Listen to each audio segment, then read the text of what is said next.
Ha!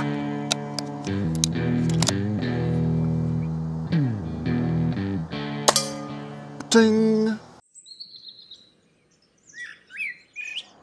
What is going on, everyone? Riddict here, and welcome to Off the Shelf Airguns. Today we have the Benjamin Trail NP Mark II. That's right. Another one I've wanted for a while, much like anything else that I add to the channel here. Obviously, this is the newer model with the updated front here and all that stuff, updated shroud. But for all intents and purposes, still the same gun. We got an all polymer body here with a nitro piston. It is .177 caliber. Front fiber optic sight. Rear is adjustable for elevation and windage, also fiber optic. Safety is cross bolt safety right here. It's a little loose, and people say sometimes it just completely fails altogether, but I mean, hey, whatever. What are you gonna do, right? Trigger is adjustable. I have not adjusted this trigger yet, and so far it doesn't feel all that bad, to be honest with you. But people have said that it's super heavy and a lot of take up.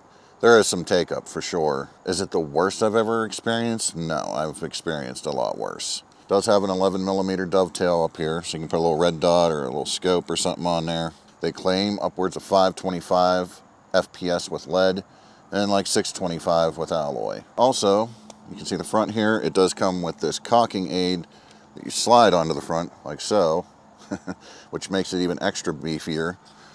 It's a pretty beefy gun. This isn't going to necessarily be for the younger individual. It's a beast, okay? We will shoot it without the cocking aid first to see how it breaks down without it, and then we will use the cocking aid after that and see the difference between both, of course. Pellets I'm going to be using today are ones I haven't used before on this channel, and that is the Gammo Pro Magnums. They are .177 caliber, 7.56 grain. All right, let's go ahead and break this down.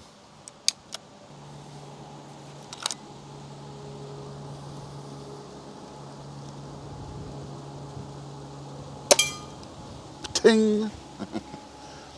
Now let's put the cocking aid on and see what happens. Of course, come out here and it's windy as all get out. So now the cocking aid's on. Without it, it's pretty tough. You know, it's going to be tough for a lot of people. With it, though, not too bad. And I want to make note that you got to be careful with this because it could slide off while you're doing that, and you could pinch a finger. I mean, you could be coming down and it slides off, and maybe you're not down the whole way and it'll spring back, and you could, you know, you got to be careful with that for sure. You got to be careful because it could do that. I personally would get a grip like this once you hit it. Get your finger on this here, and then that way when you hit it and you break it down, this can't slide off because you'll have your finger right there on the front sight. Tink.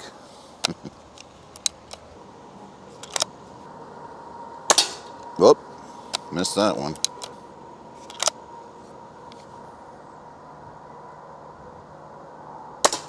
Ha! There we go. What about up top here? Ha! I hit it. I just nipped it. Just nipped it because it didn't reset it.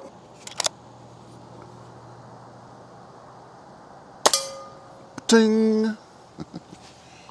So, one other thing I'm going to tell you about this is a lot of people will get them and they will realize, man, this doesn't seem like it's shooting hard and as hard and as fast as it's advertised. And there's multiple things that could be causing that. You know, your piston could have bad seals and things like this. But one thing that I know is when I first got this and shot a few rounds, I'm like, all right, something's not right.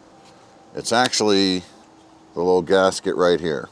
So when you put your pellet in, and then this little gasket here seals everything up when you close it. The one that was in mine that I got when I got it was so flush with the metal that there's no way it was even making a seal. Okay, so I did have to replace it with a different one, a little bit teensy weensy, a little bit thicker one. So that way there's at least some of it is raised, you know, above the metal just slightly, so that it's actually making a proper seal. Sure enough, after I did that, we're ready to rock and roll. Everything's good. So just keep that in mind. Before you go tearing everything apart and all that stuff, if you get one and it's doing that, Maybe start there at that gasket. And I really don't feel like sending it back and waiting and waiting. I just don't feel like doing it. All right, so next we're gonna do a trigger pull test on this and see what that's doing. And I have not adjusted anything. We're gonna see what it's doing right out of the box as far as trigger pull. All right, so we're over here. We're gonna see what the trigger pull is like on this right out of the box, no adjustments. And then, of course, like I said, it can be adjusted. Okay, here we go.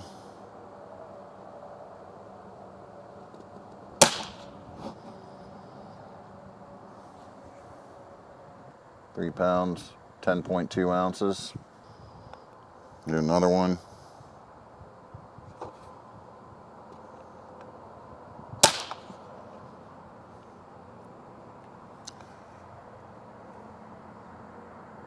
£2. 2 pounds, 5 ounces. Let's do another one.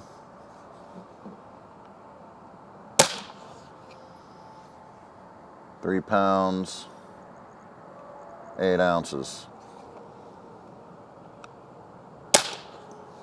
Yeah, 2 pounds, 6.5 ounces. It's hovering around the 2.5 to 3 kind of range. So all in all, not that bad. Once again, is it great? No, not really. But for, you know, just picking it up and plinking, it's not that bad at all. All right, we got the chronograph set up here. We're just gonna do a quick little test with these Gamma Pro Magnums. Like I said, 7.56 grain, and see what we get. Here we go. 502. Like I said, they do claim up to 525, but I'm thinking with like some of the lighter lead pellets, like the Umarex pointed pellets, they're like 7.18. Probably gonna get up there with those. 504. And the fact these are a little bit of a snug fit are playing into it. Now that one fit in there fairly loosely. It'll probably be a little higher. See? 513. So that is one thing I'm noticing with these Pro Magnums. They're not that consistent with their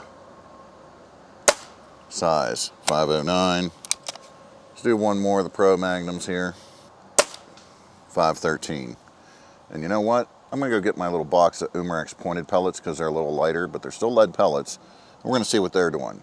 And then we'll save the rest for the in-depth Crony video. All right, got my box of Umarex pointed pellets here. I don't think I've shown these on the channel yet either. I might have, I don't know. They are a 7.18 grain, but we're gonna see what they do. I'm guessing a lot more probably. 529, so we've already went over the claimed FPS with a lead pellet, which is always a good thing. Definitely a good thing. 530, and do one more.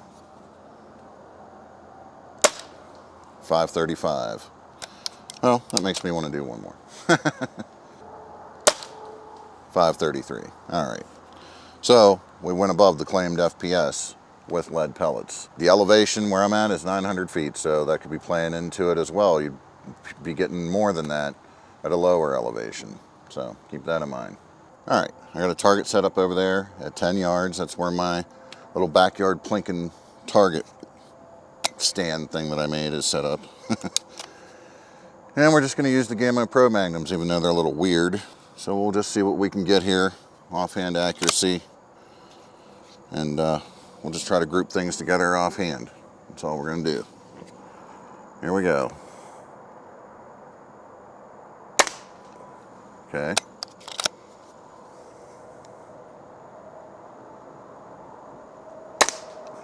Whoops. All right, squirrely bird.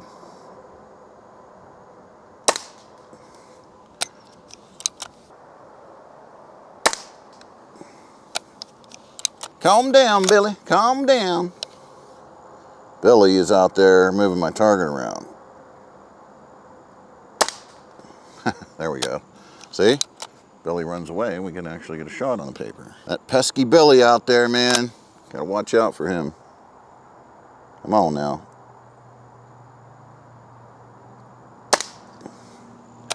There we go, that's a little better. Now we're kind of where we want to be.